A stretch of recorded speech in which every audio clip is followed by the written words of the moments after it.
Okay, I don't know if you noticed the expression on my face, which huh. Look, this is about emotional preparation. Now, you don't need to be miserable, which is a good tip, honestly, to be able to do emotional preparation. You should be able to do emotional preparation on all ranges of emotions. So, whether it's elatedness, you should be able to do emotional preparation on it. Winning the lottery, you should be able to do emotional preparation on it, and you should be able to do it on anger, sadness, despair. Now, most actors might have. I'm being I'm really trying to be kind. They might work with five emotions, and they might be lucky enough that they'll spark off maybe a range of between 8 and 12 in all of their work combined, and they don't have the ability to be able to some do. I mean, you have to understand something. I've been around some of the hardest working people there are in this industry, and I mean that. But even when I've seen some of the situations, I know that there's adjustments to have. Even when I do my best acting scenes, my best work, I go back and make sure that I'm processing it and working in a way that's able to still have self improvement in my work. This is the reason why this real time um, thing is so important. We're doing a real time broadcast. Oh, this is great. And it is. People will watch it. Why won't they? What else are they going to do? Watch some rehearsed lines on TV with a bunch of people acting like puppets? If they want to, that's cool too. I'm happy for them. But the thing is, we've got dynamics.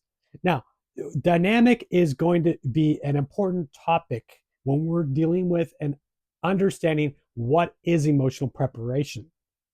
We are putting ingredients into ourselves to be able to not only spark a single emotion, but to be able to spark a dynamic. We're literally having the dynamics and you know, implode, yeah, implode within us, and and that is the emotional quagmire that we put ourselves in intentionally to be able to match or express or whatever we need for the acting scene. So it's very easy to get lost in this, guys, because if you're, and I mean that, guys, I mean cross gendered, whatever, any person. So the thing is that we're interested in making sure that we are understanding ourselves enough to know what we need to put into ourselves, that we actually have, I mean this in such a kind way, we actually have a reaction happen inside of ourselves. It's not just a daydream that you sit there and enjoy yourself to have. This is work in a way that is the funnest of the funnest kind. We get ourselves activated. Activation is the last step of emotional preparation. But here's the thing about it: when you start working with materials that actually work with you, and you start adding one ingredient, add another ingredient, all of a sudden, boom, something happens in you. You've activated maybe on the first or second step. Don't worry about it. Go with it. Now, I have written I think I wrote my I think it was 12, maybe 14 different ways to do emotional preparation. Now, that's quite a lot. Nobody else has done that I know of anywhere near. Most people just say there's one way. You get emotional preparation just for the first moment of the scene. Parts of that have I have appreciation for parts of that knowledge. But the thing about it is that we're working in this way that's going to work with dynamics. We are literally working on what really, really long time ago in New York, it used to be called the pinch and the ouch. The pinch and the ouch. I have to write that down. So that's incredible because we are working in a way that's going to be able to get that dynamic happening in us. And then we show up in that quagmire. We are in a quagmire when we show up in the scene. There's something that's happened to us in the past. We're in a quagmire, and there's some vulnerability that we are having that we need something for, or there's something that we show up in the scene for to express. And our vulnerability is that we must just express it. Now, we can work like that every single time. I don't mind if you mix emotional preparation and imaginary preparation. That's cool, but don't sit all day just thinking that you're going to daydream and then you have a little feeling and that's going to be an activation. Now, if you're interested and you're able to really do deep daydream, of course that might be different. But the truth of it comes down to, when I say truth, I'm not the I shouldn't use the word truth. I should say the proof in the pudding comes down to whether or not you've been able to activate the emotion with that daydream. Now, many times, still, just with imaginary preparation, actors are going to think that they've activated themselves when all they've activated is a feeling. This is part of a learning process, guys, and it's a big difference. Once you have emotion, it's going to be difficult for you to shake the emotion off. That's how vital this is.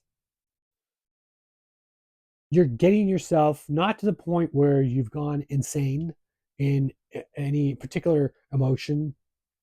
You're getting to a point where you're layering yourself in, you're saturating yourself within that emotional range. Now, what I'm talking about when I talk about dynamics is I'm talking about that you put one emotional range in you and then you put another variant of that emotional range, all of a sudden something sparks. So this could be that you have one idea of something that might upset you or have regret, despair, elation.